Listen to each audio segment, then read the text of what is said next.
Hello, hello. This is Dr. Hines.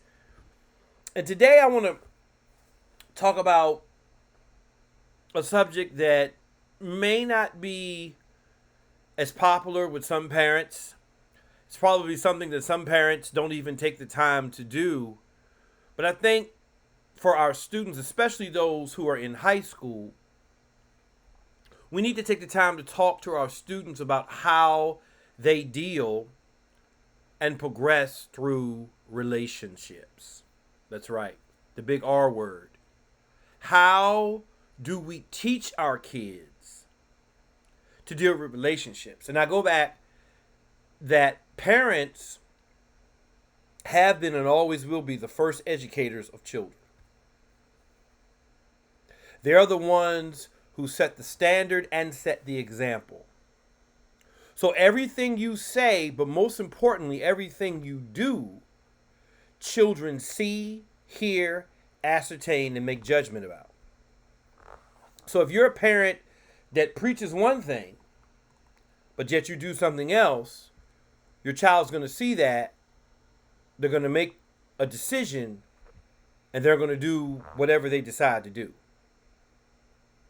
So what are you teaching your children about being in a relationship? Whether it's a friend relationship, whether it's a romantic relationship, what are you teaching your child about relationships? Many parents do not understand, recognize, or realize that whatever you go through as a parent in any type of relationship you may have, whether it's a marriage, whether it's a boyfriend, significant other, whatever you want to call it, your child sees that in whatever age they see that. And what you think they don't see, they see. And what you think they don't talk about, they process in their minds. So don't think for a moment that what you do is just your business. Don't think that you've done the immaculate job of covering or masking whatever is going on in your personal life or your personal relationships, marriage or not. Because children see all, hear all, and they digest all. And depending upon where they are at whatever point in their lives that they are, that's how they digest what's going on. So don't think for a moment that what you're saying won't lead them to a positive path or a negative path. Let's just be honest. Some parents are in very abusive relationships. And whatever they see of that, the child will digest that. Now, that doesn't mean that the child will end up being abusive in any relationship that they get into. No, I'm not saying that. But what I am saying is that as a child sees, a child digests. And what they digest, that's what they will decide on what to do and how to handle. If they see a couple that's very argumentative, and some children may feel that that's the only way to come to a conclusion is to be very argumentative, name calling, loud, pointing fingers, calling each other's names. That may be how they deal with relationships as they grow up and get older. So I think a lot of times parents don't understand the influence that they have when it comes to relationships. Because to a parent, my relationship is private. My marriage is private. You know, we're married, we're your mother and father, or not. It may not be your biological mother, it may not be your biological father, but we're in a relationship. We're married, we're not married, we're boyfriend and girlfriend, we've been together, we're partners, we're together. Whatever that dynamic may be, how the two of you communicate with one another is what that child is going to see, understand, ascertain, and digest.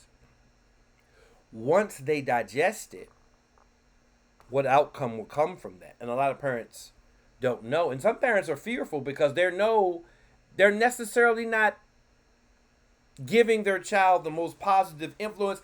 And parents, I understand sometimes it's not your fault. Sometimes you're doing everything you can to give your child the best environment, but things happen. You know, circumstances take place. And I do understand that. You know, children, and I've said this to many professionals, children are the most ride or die individuals on earth because they don't have a choice. So, whatever they experience, whatever they go through, that's what they take. And they roll with the punches, good or bad. However it affects them, good or bad. Some students get over it, some students don't.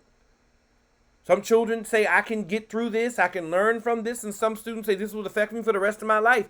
But no matter what, they move forward. They get over, they take it, they digest it, and whatever comes out, comes out. And maybe I'm wrong for saying they get over it. They may not necessarily get over it. It may stick with them for the rest of their lives.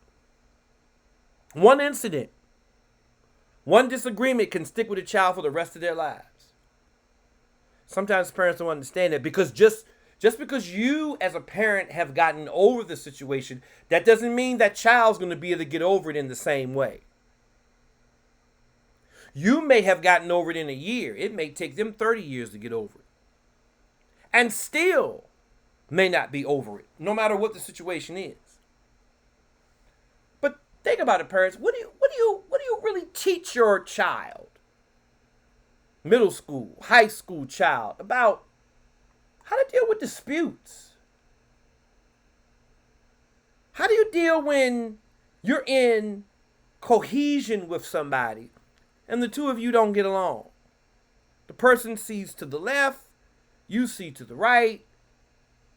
How do you find that sweet spot in the middle? Or do you find the sweet spot? Because in some instances, what a lot of adults would do is that if they can't get their way, they leave. They exit stage left.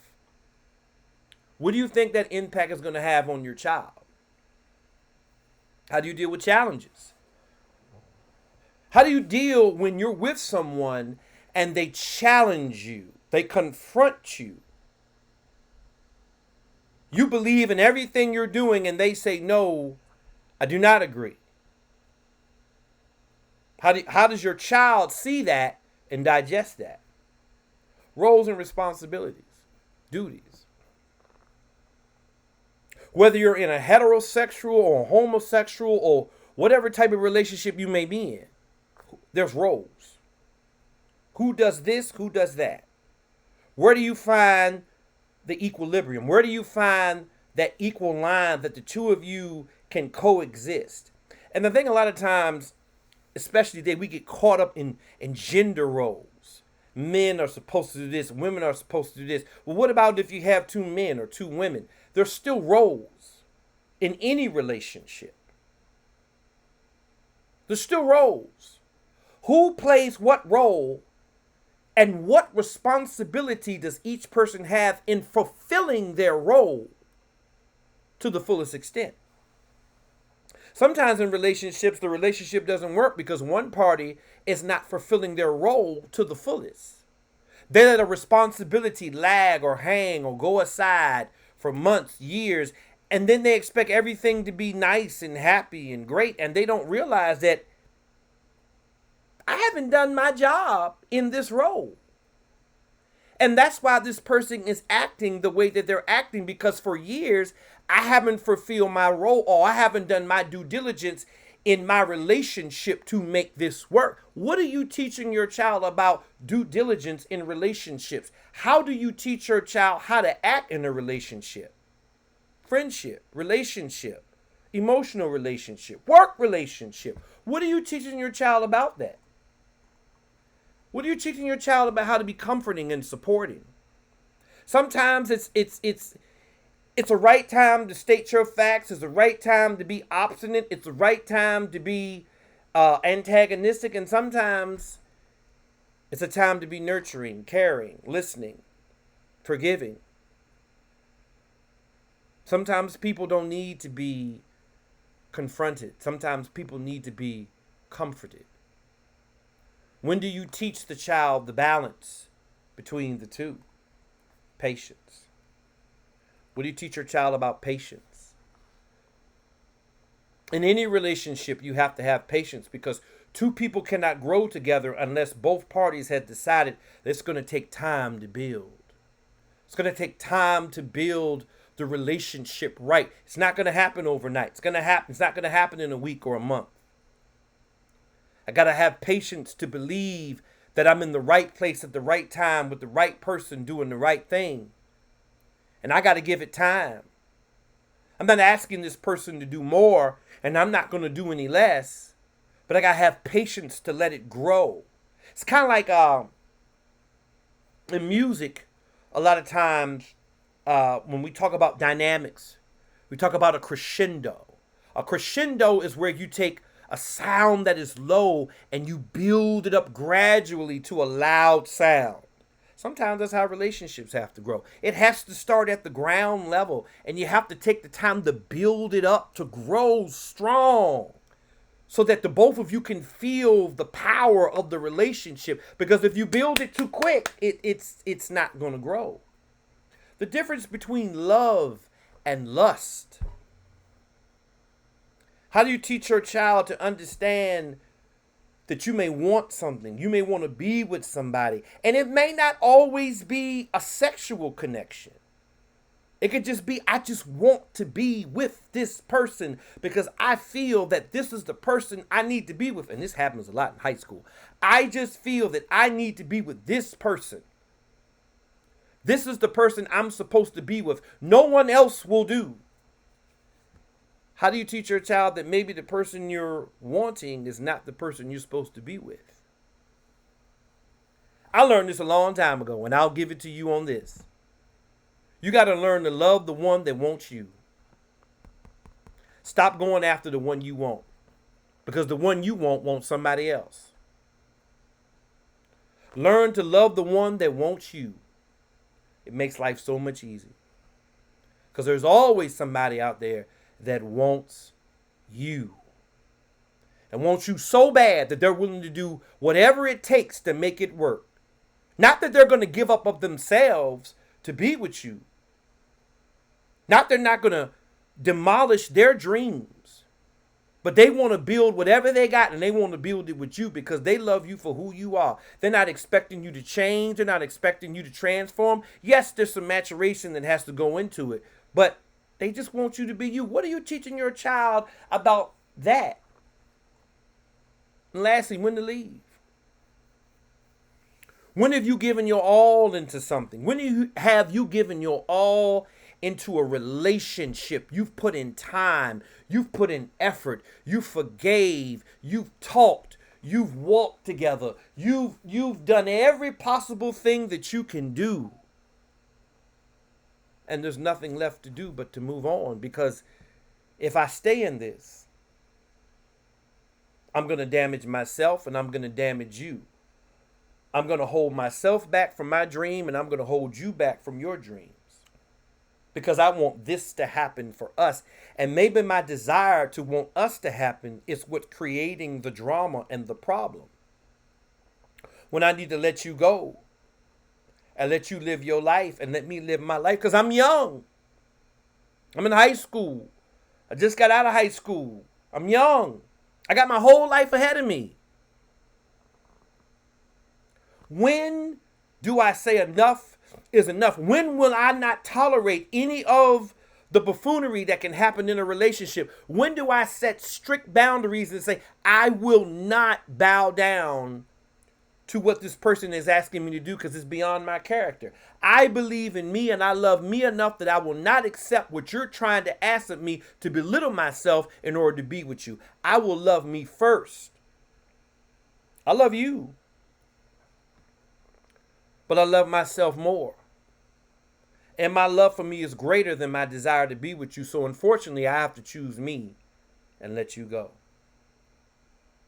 Parents, remember that the life you live may not always be the life they live. But understand that as your child, as the person that's under your covering, they will always be affected by your experience. This is Dr. Hines. Until next time.